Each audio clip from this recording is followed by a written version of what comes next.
A question that's been on my mind recently regarding anime has been the idea of recency bias compared to the anime that has come out in the past. The tried and trusted, or in other words, new anime versus old anime that has been around for a while. Anime has always been an amazing art form and expression of talent, work ethic, as well as just purely telling a story that someone has adapted from a manga or light novel in many cases. Mangas and light novels in this regard are really inspirational in the way how pictures and words can evoke so much through minimal communication. With this idea, I have been thinking about the overall impact of animation and certain series that continue to remain staples in the anime industry. Sometimes there are certain series that stick in people's minds for many years after the anime is done airing, and it makes me wonder what the reason for this is. Is it because they are older series that are now looked back on fondly? Or is it because from the very beginning, they were generally considered to be fantastic? Some examples of older series could range from Naruto and One Piece, all the way to newer series like Attack on Titan or Demon Slayer. And I say new, but even those are a few years old now. And at least with the latter two, seeing as I was around anime when they came out, it is abundantly clear that they were in fact praised from the very beginning, even without being complete. This idea gets tricky, however, when thinking about series which started off great, but with time turned out to be lackluster and forgotten.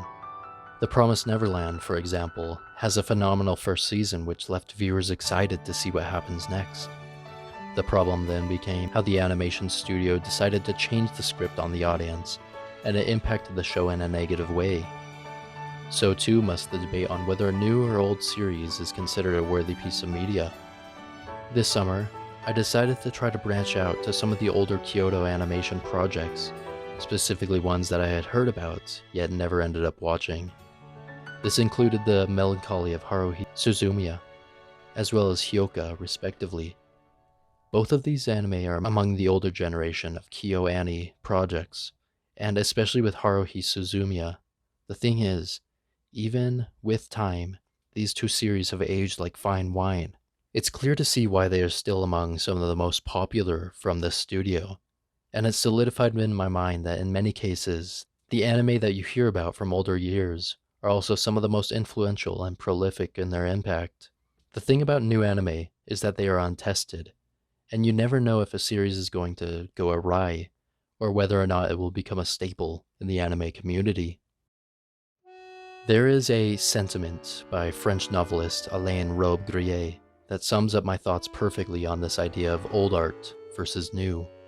Robbe-Grillet throughout his novel commends the experimental use of fiction, or in other words, the quote, new avant-garde novel archetypes, and says that the novels of the past, or in this case, the anime of the past, are the bourgeoisie giants that don't embrace change. He writes that the bourgeoisie writers think of new writers as nothing more than flashes and bangs, a bunch of cheap tricks and imitations to engage a reader for a moment, but not to truly satisfy them with their reading experience. And that, quote, they're trying to saw off the branch that we're sitting on, close quote. Or in other words, tradition of the past versus newness of the present.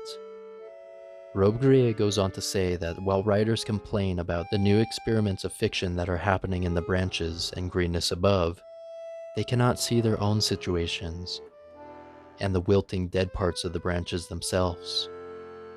So too can this relate to anime, in which we hold on a platter very specific series for being staple products of the genre, what we usually call the Big Three or shonen anime, an anime that has been around for quite some time now.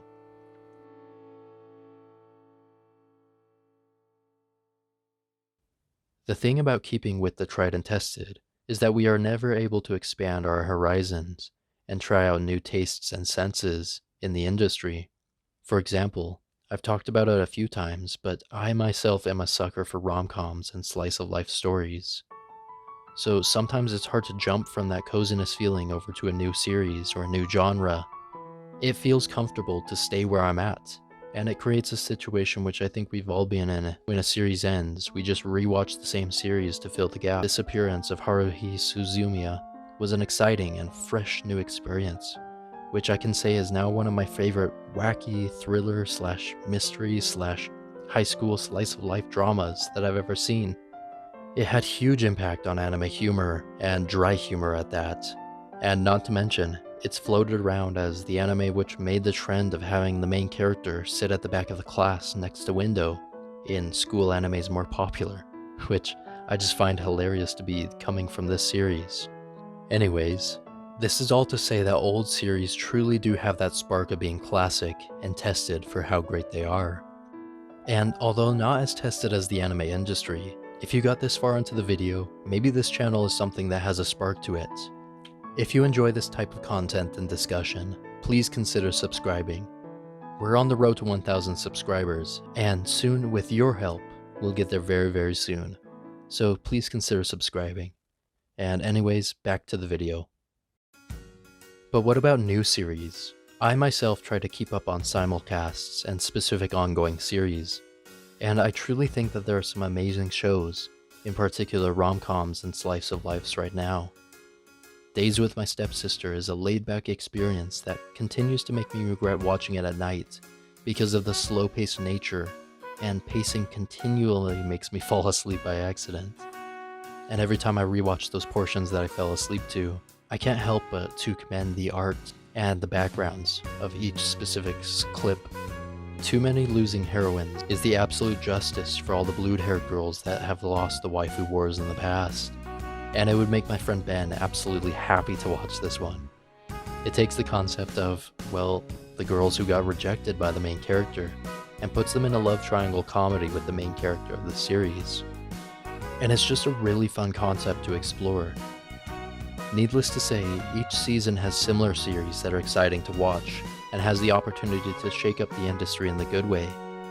One of the largest things that I noticed, especially when going back to those series like I mentioned, you could immediately tell the quality in animation from KyoAni, even from the 2010s or so when they came out. They just do animation so fluidly, and well done at that. However, the new anime for this season, they live up to the quality just as well. It's what excites me about new anime nowadays, especially with other companies and animation studios. Everyone is putting in high quality time and talent to make the visual style work with the medium of anime. Sometimes, especially for genres like isekai, the anime community has become complacent with mediocre animation and bad CGI, with a story that is equally as rushed and produced just to make a quick profit off a seasonal series. Too Many Losing Heroines and Days with My Stepsister take these problems and produce amazing animation that is just perfect from every scene. I mean, take this scene from Cafe Terrence and its goddesses compared to Heroines.